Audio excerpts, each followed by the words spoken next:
We noticed this starting in January. Actually, slightly before the inauguration in January, Mark Zuckerberg showed up at Mar-a-Lago for a dinner with Trump, which was, something that was notable, not just because of who Mark Zuckerberg is, but because of the contentious relationship that they have had for years, ever since Facebook and Instagram banned Donald Trump after the January 6th riots at the Capitol. And so he goes to Mar-a-Lago. He shows up at the inauguration. He starts making frequent trips to the White House to meet with Trump and other officials in the administration.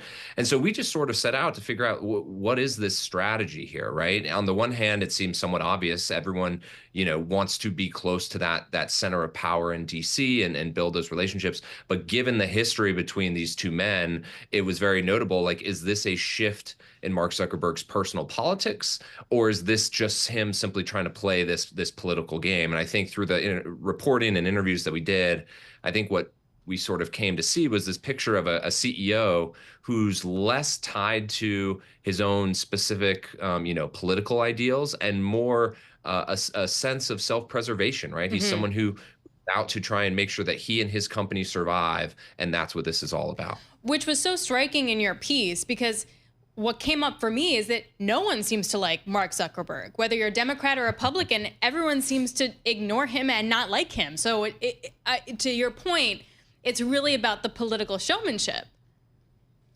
I think he's an easy person for people to point to, right? We've seen this for years in Congress. Like, when things go poorly, it's easy to point to Facebook. It's easy to point to Mark Zuckerberg. What happens in the world, what happens in society usually happens on their products, on their platform. So they end up sort of, in some ways, they totally deserve a lot of this blame. In some ways they don't, but they get it anyway. And I think Mark Zuckerberg, has been a uniting person in DC, in that both sides of the political aisle dislike him historically.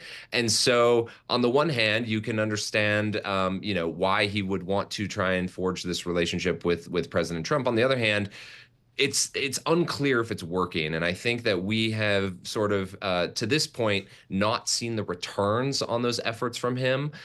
There's a bunch of stuff that Meta is still facing in terms of regulation and politics that are hard for the company. And I'm not sure that he's quite gotten the return that he wanted yet. He bought a mansion in Washington, D.C., he being Mark Zuckerberg. What's that about? Yeah, $23 million, Nice.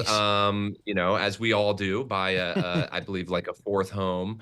I think the idea there is that he's just going to simply be in DC a lot more, especially over these next 4 years. I think it's certainly a signal to not only the administration, but others on Capitol Hill that, hey, I'm going to be a regular presence here, and you're going to see me around. I want to be involved. It's a change of posture for him. For the prior 4 years, or at least the prior 2 years, he had really sort of handed the policy and politics part of the business over to Nick Clegg, who was the former deputy prime minister of the UK.